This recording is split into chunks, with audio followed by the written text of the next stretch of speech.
Bienvenue à tous dans cette exploration profonde de la psychologie humaine.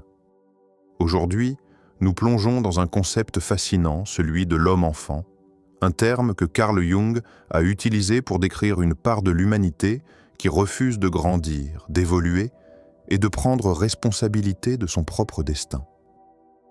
Nous allons découvrir ensemble pourquoi certains hommes, bien qu'adultes en apparence, restent en réalité des enfants dans leur manière d'être, de penser et d'agir. Et plus encore, nous verrons comment cette stagnation mentale affecte leur vie et leurs relations. Préparez-vous à une réflexion puissante et à un voyage intérieur qui pourrait bien vous ouvrir de nouvelles perspectives. La fuite de la responsabilité, les racines de l'homme-enfant. Dans notre monde moderne, un phénomène étrange semble se répéter de plus en plus. Des adultes qui, pourtant en âge de prendre des décisions, continuent de repousser l'inéluctable fardeau des responsabilités. Pourquoi cette fuite ? Pourquoi cette incapacité à se saisir de sa propre existence et à en être pleinement responsable ? L'homme-enfant, tel que Carl Jung l'a décrit, est un individu qui, en apparence adulte, reste spirituellement, émotionnellement et psychologiquement dans l'enfance. Il se trouve dans une sorte de limbe, dans cet espace où il attend constamment qu'on le guide, qu'on lui indique quel chemin suivre, qu'on prenne soin de ses préoccupations et de ses émotions. La société, avec ses règles et ses attentes, crée un environnement où il devient facile de se dérober de cette responsabilité fondamentale. Pourquoi se lancer dans le processus difficile de la croissance personnelle lorsque la fuite, l'évasion, semblent offrir un réconfort immédiat ? Carl Jung, ce géant de la psychologie, a profondément observé cette dynamique dans la psyché humaine. Il expliquait que la peur de la liberté est la peur de l'autonomie. C'est précisément cette peur qui conditionne l'homme-enfant à éviter la prise de décision sérieuse. C'est un refus, parfois inconscient, d'affronter les défis de la vie avec courage et autonomie. C'est dans cette réticence à grandir que l'on trouve l'enfermement dans l'immaturité, cette zone de confort où tout est reporté, où chaque décision est remise à plus tard. Cela devient une forme de survie, une protection fragile contre la réalité de la vie. Mais à quel prix ?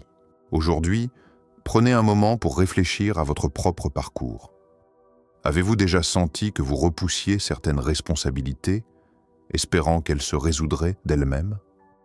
Peut-être que cette sensation de « laisser faire » devient un mécanisme de défense, une forme de confort mental où l'inconfort de la prise de décision est évité à tout prix.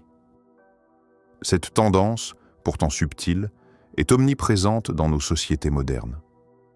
Elle peut se manifester sous de multiples formes, dans la procrastination, dans l'attente d'une aide extérieure pour résoudre nos problèmes, ou même dans le fait de fuir les situations où nous devons faire face à notre propre autonomie. Observez autour de vous. Combien de personnes, adultes en âge, semblent se comporter comme des enfants dans certaines situations ?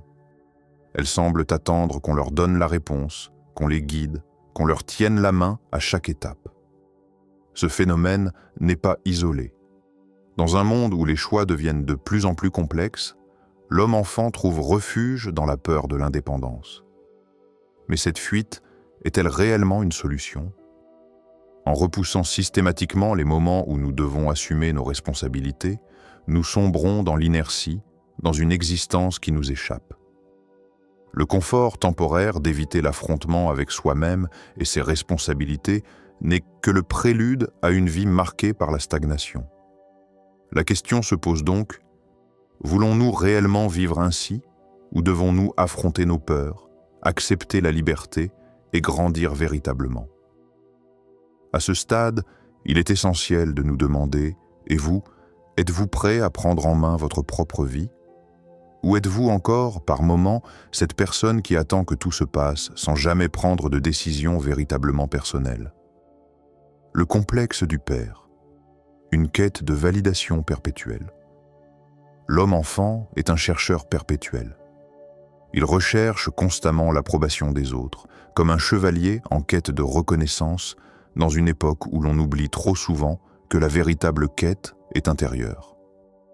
Cette recherche ne s'arrête jamais, Il veut être vu, applaudi, validé. Mais plus précisément, il recherche cette validation auprès des figures d'autorité, en particulier du père, qu'il s'agisse du sien ou d'une figure symbolique qui incarne la force, l'assurance, la sagesse. Mais pourquoi ce besoin insatiable de validation extérieure? La réponse est simple, bien que difficile à admettre.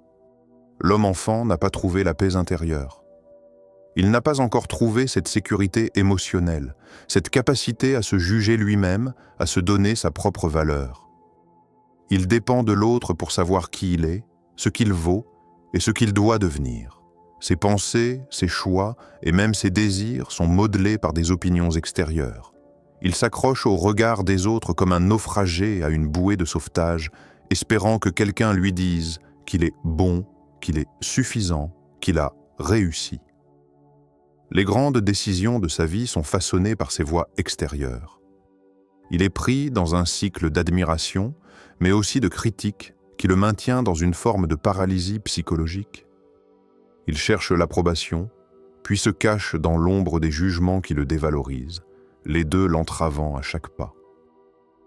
Cette quête devient un piège mental dont il est difficile de s'échapper. Les choix qu'il fait ne sont jamais vraiment les siens, mais ceux qu'il croit que l'on attend de lui.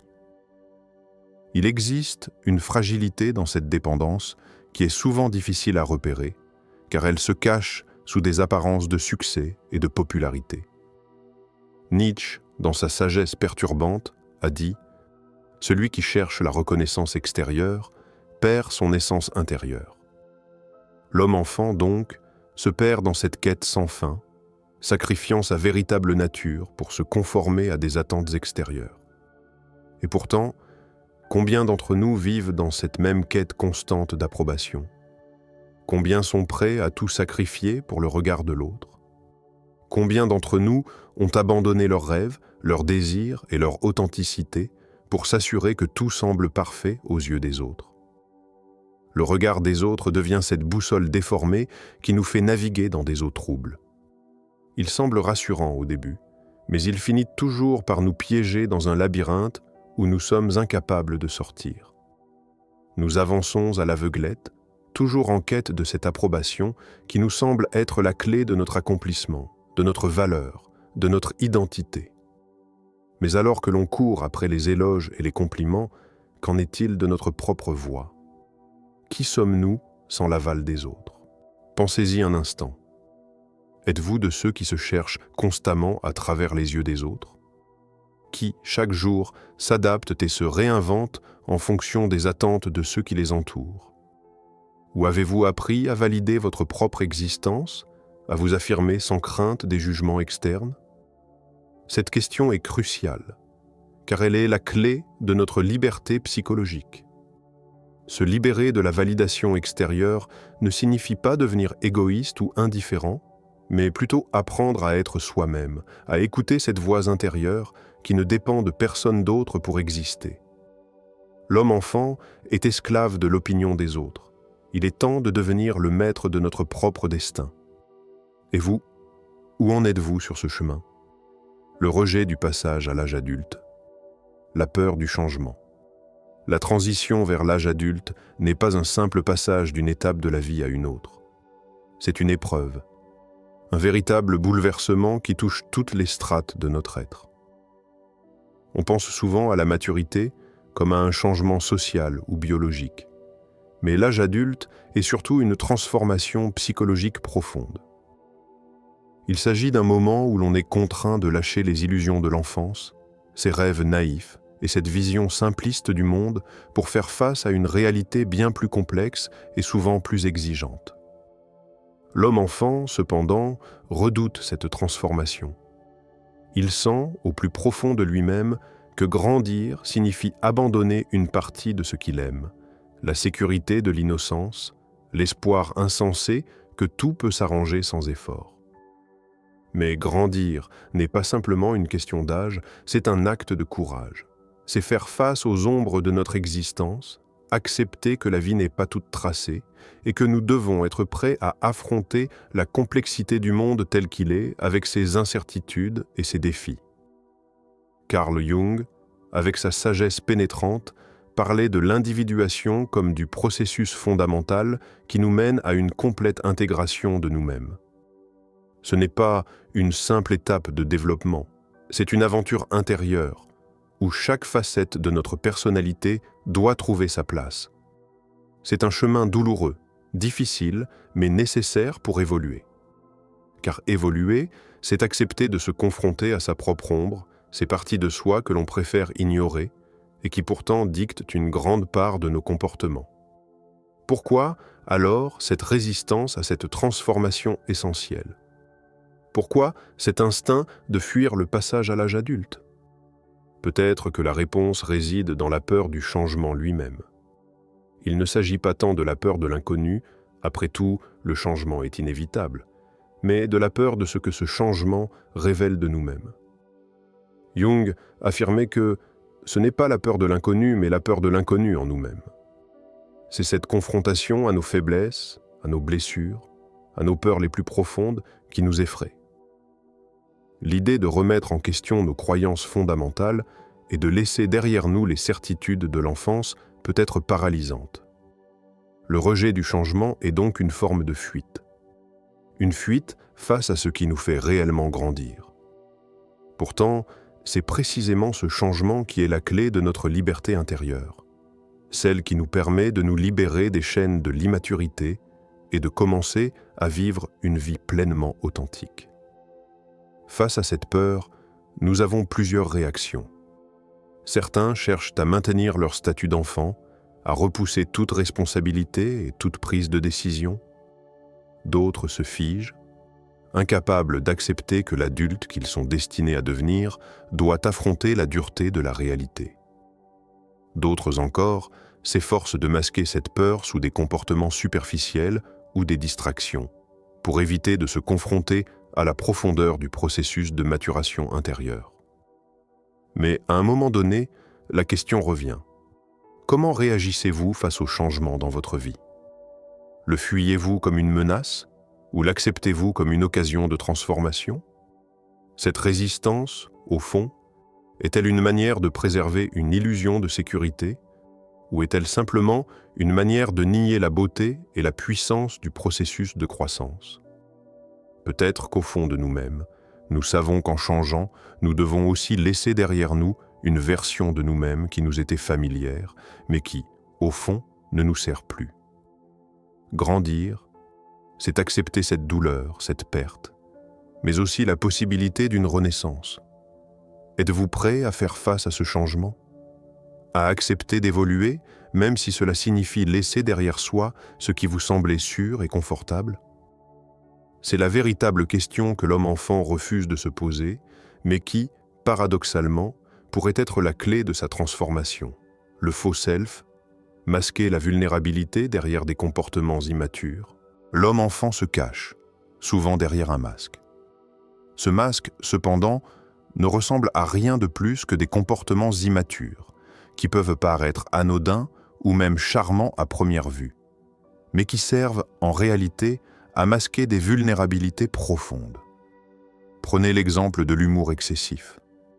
Combien de fois avez-vous rencontré une personne qui rit constamment, qui raconte des blagues pour alléger l'atmosphère, mais derrière chaque éclat de rire, il y a une peur du jugement, une incapacité à faire face à la gravité des choses? Le sarcasme, de même, est un mécanisme courant pour éviter la vulnérabilité. Il permet de se cacher derrière une apparente insouciance, une façade de contrôle, tout en détournant l'attention de ses propres insécurités. Puis, il y a les jeux de pouvoir, où la manipulation subtile sert de couverture pour éviter de confronter ses propres faiblesses. Ces comportements ne sont pas simplement des tics de personnalité. Ils sont des mécanismes de défense, des boucliers psychologiques. Ils permettent à l'homme-enfant de rester à l'écart des véritables enjeux de la vie, de ne pas être obligé de prendre des décisions importantes, de ne pas affronter la douleur, la responsabilité et l'authenticité. Derrière ce masque, il y a toujours un cœur qui a peur.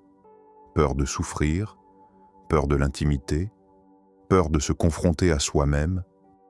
Chaque sourire, chaque rire, chaque attitude légère devient un moyen de repousser la réalité de l'adulte avec toutes les responsabilités et la profondeur émotionnelle qu'elle implique. Carl Jung, en observant la complexité de l'âme humaine, disait que le vrai soi est caché derrière le masque. Ce n'est pas une simple métaphore. L'homme, dans son désir de se protéger de la souffrance, choisit souvent de se cacher derrière une identité fabriquée qui n'a rien à voir avec sa réalité intérieure. C'est dans ce déni du véritable soi que réside une grande souffrance, souvent silencieuse, mais omniprésente. Parfois, cela se manifeste par une hyperactivité dans les relations superficielles. L'homme-enfant se précipite dans des amitiés frivoles, des engagements qui ne l'obligent pas à se dévoiler, à être vulnérable. Ces relations, comme des murs de carton, l'entourent et l'empêchent d'explorer les profondeurs de son être. Pourtant, chaque moment passé dans cette superficialité est un moment où il se détourne de la possibilité d'une véritable connexion et donc d'une véritable guérison. Prenez l'exemple d'une personne que vous connaissez, peut-être vous-même, un collègue ou un ami qui semble toujours drôle, qui trouve une manière de détourner chaque conversation sérieuse par une blague, ou encore un proche qui, quand la discussion devient un peu trop intime, change immédiatement de sujet pour éviter d'exprimer ses sentiments. Ces comportements sont des signes évidents de la peur de la vulnérabilité. Derrière cette image, il y a des émotions non exprimées, des besoins non satisfaits et surtout un appel silencieux à l'authenticité. Mais à un moment donné, la façade finit toujours par se fissurer. Le problème avec le faux self, c'est qu'il ne peut pas tenir éternellement. À mesure que la vie devient plus complexe, que les défis se font plus pressants, le masque qu'il porte devient de plus en plus lourd. La souffrance qu'il cherche à éviter finit par émerger de manière incontrôlable. Les relations superficielles s'effondrent et l'humour cesse d'être une protection, devenant un cri de désespoir. Cela vous rappelle-t-il des moments où vous vous êtes caché derrière une image de vous-même, où vous avez utilisé un masque pour éviter de faire face à vos véritables émotions et besoins? Peut-être que, sans même en être pleinement conscient, vous avez choisi de sourire alors que l'intérieur de votre cœur se noyait dans l'incertitude. Peut-être que vous avez opté pour le sarcasme, pensant que cela cacherait vos vulnérabilités, mais en réalité, c'était juste un autre moyen de les fuir. Êtes-vous conscient du masque que vous portez parfois dans vos interactions? Combien de fois avez-vous modifié votre comportement pour plaire à quelqu'un, pour éviter un conflit, ou pour faire en sorte que vous paraissiez plus fort, plus capable que vous ne vous sentez réellement? Ce masque peut être subtil, mais il est toujours là, et il vous empêche de vous connecter à votre propre vérité. Le vrai défi est d'apprendre à se défaire de cette façade et à affronter la douleur de la vulnérabilité. C'est là que la guérison peut commencer. La croissance intérieure, briser les chaînes de l'immaturité. Pour sortir de la boucle de stagnation dans laquelle l'homme-enfant se trouve pris, il n'y a qu'une seule voie, celle de la croissance intérieure. Le véritable passage à l'âge adulte, ce n'est pas simplement un changement extérieur, une question d'âge ou de statut social. Non, il s'agit d'un travail profond et intime sur soi-même. C'est un processus de réappropriation de notre pouvoir intérieur, celui qui nous permet de devenir responsables non seulement de nos actions, mais aussi de nos choix, de nos pensées et de notre destinée. Le chemin vers la maturité implique d'affronter ce que nous redoutons le plus, nos peurs, nos faiblesses, et les parties de nous-mêmes que nous préférerions oublier. Il s'agit d'une confrontation directe avec nos vulnérabilités, de regarder en face ce qui nous fait souffrir et de comprendre que ces zones d'ombre font partie de notre humanité. Carl Jung, dans sa sagesse profonde, nous invite à embrasser l'ombre. Cette ombre représente toutes ces parts de nous-mêmes que nous avons rejetées ou ignorées, des aspects souvent liés à nos blessures passées, à nos peurs inavouées ou à nos échecs non digérés. Mais Jung savait que c'est dans l'acceptation de ces parts sombres que réside notre pouvoir véritable. Sans cette acceptation, nous ne pouvons pas avancer, nous ne pouvons pas grandir. Le travail de croissance intérieure est, à bien des égards, une véritable révolution personnelle. Mais cette révolution n'est pas à craindre, bien au contraire, elle est la clé de la liberté. Lorsque nous nous débarrassons des chaînes de l'immaturité, lorsque nous cessons de fuir nos responsabilités et nos peurs, nous ouvrons la porte à une toute nouvelle puissance intérieure. Une puissance qui ne réside pas dans la fuite, mais dans la confrontation avec ce qui est difficile, avec ce qui fait mal. Cette puissance intérieure nous permet de marcher avec confiance dans la vie, de prendre des décisions audacieuses, de vivre pleinement et authentiquement, sans craindre les jugements externes ni les échecs. C'est cette vie pleine de sens, véritablement vécue, que nous cherchons à atteindre. La liberté, ici, ne consiste pas à éviter la douleur ou la difficulté. Au contraire, c'est dans l'acceptation de la douleur et dans l'apprentissage à la transcender que nous trouvons notre plus grande liberté. Lorsque nous cessons de nous accuser ou de nous cacher, nous découvrons notre capacité à surmonter tout obstacle, à évoluer, à nous transformer. Nous devenons enfin les créateurs de notre propre destinée. Mais pour tout cela, il faut un premier pas. Ce pas n'est jamais facile, il est souvent accompagné de doutes, de peurs et de résistance. Et pourtant, ce pas est nécessaire. Il est temps de nous poser cette question fondamentale. Êtes-vous prêt à affronter vos peurs? Êtes-vous prêt à briser les chaînes qui vous retiennent dans cette immaturité, cette dépendance à l'extérieur, cette peur d'être pleinement vous-même? Ce sont ces chaînes qui vous empêchent de vivre une vie authentique, une vie pleine de sens, une vie dans laquelle vous êtes pleinement vous-même, sans phare ni masque. Pensez-y, qu'est-ce qui vous empêche de faire ce pas aujourd'hui? Peut-être que c'est la peur de l'inconnu ou le doute, ou encore l'habitude de rester dans ce qui vous est familier, même si cela vous empêche de vous réaliser pleinement. Mais c'est maintenant, plus que jamais, que vous devez vous demander: quand allez-vous commencer à vivre pour vous-même et non pour les autres? Quand allez-vous arrêter de courir après des validations extérieures et commencer à vivre selon vos propres principes et vos désirs intérieurs? Aujourd'hui est le jour où vous pouvez choisir de briser ces chaînes, de vous libérer de ce fardeau mental et émotionnel qui vous empêche de vous épanouir. C'est le moment où vous pouvez commencer à marcher vers une vie plus authentique, plus consciente, plus libre. Alors, êtes-vous prêt à faire ce pas? Pour conclure, la question que nous devons tous nous poser est: sommes-nous prêts à grandir, à nous confronter à nos vérités et à notre potentiel?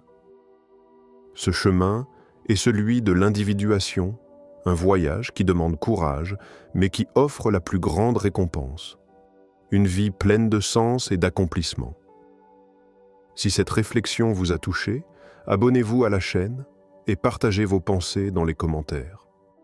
Réfléchissons ensemble à ce qui nous retient et comment nous pouvons tous évoluer vers une version plus accomplie de nous-mêmes. Ne laissez pas le temps passer sans agir, car chaque jour est une nouvelle occasion de grandir.